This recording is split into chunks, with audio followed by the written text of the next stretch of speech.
Hi guys, dito lang ako sa bahay ngayon. Oras na ng trabaho pero ako nandito lang sa bahay. Ganito ang sitwasyon ng isang businessman. No, huwag niyong isipin pala na ako ay mayaman na, no? At malaki ng businessman. No, hindi po maliit lang ako na businessman.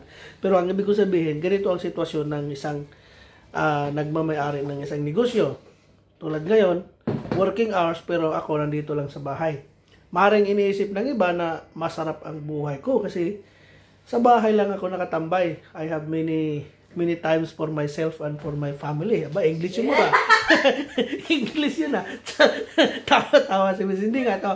So guys, no, marami talaga akong pwedeng oras sa aking pamilya at saka sa sarili ko guys. Pero maring iniisip ng iba na sarap na lang buhay ko. Hindi yun totoo guys. Kasi although na hindi ako nagtatrabaho physically, no, hindi ako nagtatrabaho na talagang nagpipintura. Pero ang aking isipan guys ay hindi mapapakali. Pag tuwing ako ay nakaupo, minsan nakatulala ako.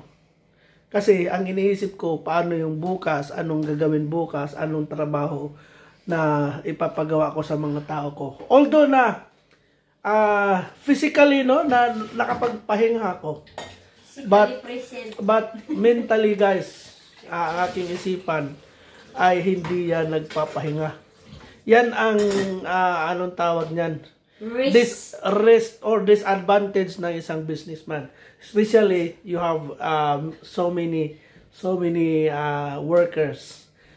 Kasi ang iniisip ko, paano ko sila mabigyan ng trabaho? Yan, especially this time in New Zealand, na napakahina ng economy ngayon sa New Zealand. Maraming nawalan ng trabaho.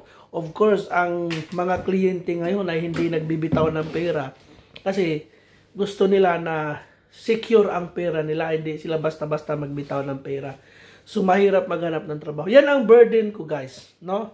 Bilang isang employer, lagi kong iniisip kung saan ako makahanap ng trabaho. Lahat ginawa ko na. Lahat ng advertisement ginawa ko na. May billboard kami. Meron kaming advertisement dati sa radio. Meron kaming advertisement in Google. Meron kaming advertisement in Facebook. So, all sorts of marketing ay ginawa na namin ni Mrs. We spend a lot of money just to market our business. Kahit ang laki na ng ginastos namin, ang ekonomiya talaga ay napakahina. So, kunti lang yung return. Kunti lang yung leads na natatanggap namin. Meron man, but still people are holding their money. They don't want to spend money at this time. Maybe they are just waiting on summertime. So, yun guys, ang burden ng isang employer. Napakahirap. Masarap pakinggan magiging employer pero sa isipan napakahirap. Kahit nga gabi guys, matagal na ako nakakatulog kasi nagfi-Facebook. Hindi. Matagal na ako nakakatulog sa gabi kasi iniisip ko pa yung kinabukasan. Iniisip ko kung saan makahanap ng trabaho. So, sulitin ko muna ngayon ang araw ko dito sa bahay.